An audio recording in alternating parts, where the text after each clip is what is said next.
A sentencing hearing is underway right now for a notorious Boston mobster. Prosecutors are asking a judge to sentence 84-year-old Whitey Bulger to 2 consecutive life sentences plus 5 years for his role in 11 murders. Attorneys for Bulger say their client thinks the whole trial is a sham, so they've refused to comment on the sentencing request. Family members of the victims are expected to speak during this hearing that's happening now today. And the judge, this is very important, the judge has agreed to let family members speak on behalf of victims who Bulger was acquitted of killing. Brian Silber is a former prosecutor and Heather Hansen is a trial attorney. This is a big decision, Brian, by the judge. What is the impact of it? Well, you have to understand, sentencing in federal court is different than anywhere else in state court. The rules that regulate sentencing are promulgated by the U.S. Sentencing Commission, and victims have the right to be heard. And that includes for conduct that is not charged, conduct that was even acquitted. But the ultimate question is this: how will the judge weigh each of the pieces of testimony? He can disregard some and he can count others. Well, and so that's really what's at issue Let here. me ask Heather about that. Not only about the sentencing part of it, Heather, but what about the appeals dynamic to all of this? Whitey Bulger's team has been protesting this trial, obviously, since the beginning. Does this decision by the judge to let other people speak impact an appeal that could be coming? Absolutely, Jenna. You are 100% correct. Listen, Whitey's team has said all along that they're going to appeal this. They said that since a motion was decided against them at the beginning. But this has certainly added to the reasons that they have to appeal. In fact, one of the jurors has written to the Judiciary Department saying that they don't think it's fair that people who they found he was not guilty of murdering are now allowed to speak. So we will hear more about this in the future for sure. And what does that mean then for what happens to Whitey, Brian?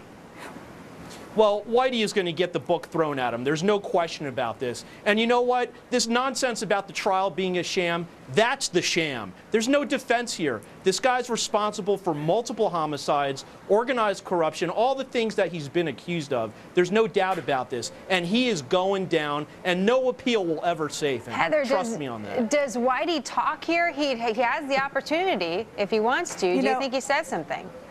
If you asked me this morning before it started, I would have said yes, definitely. His behavior thus far in the hearing, Jenna, he has refused to make eye contact with the victims' families. They have out and out asked him. The drama in this room is so high, they've begged him to make eye contact with them, and he refuses. He is looking down at his paper, he's writing things down. His position that this is a sham may stop him from taking the stand here. We were seeing some of the courtroom drawings. This is some of the only images we have of inside the courtroom. Brian, what do you think about that? He has remained mostly quiet during the trial. Of course, there were a few outbursts between him and a few of his former partners, wise guys. I don't even know what to call them. But he has come out at the wrong time and said some things.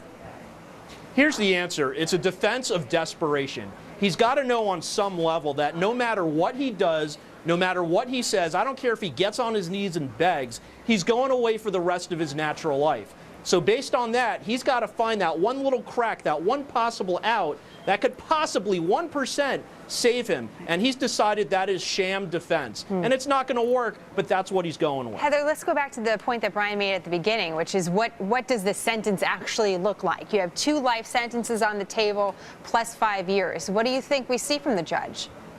Well, I think that we're going to see him get the full sentence, what the prosecution has recommended, especially because the defense is not putting on any defense here. They're taking this position that this is a sham, and they're refusing to give any sort of defense whatsoever. Remember, he's got actions against him that could go against him in Oklahoma and Florida, where there's a death penalty. But I don't think that those will be pursued. I think he'll get the full sentence here in Massachusetts. Well, we've been following this trial all along. Great analysis from you both today. Appreciate it as we watch what is the actual end. What's the conclusion here? Brian, Heather, thank you very much. Thank you, Jenna.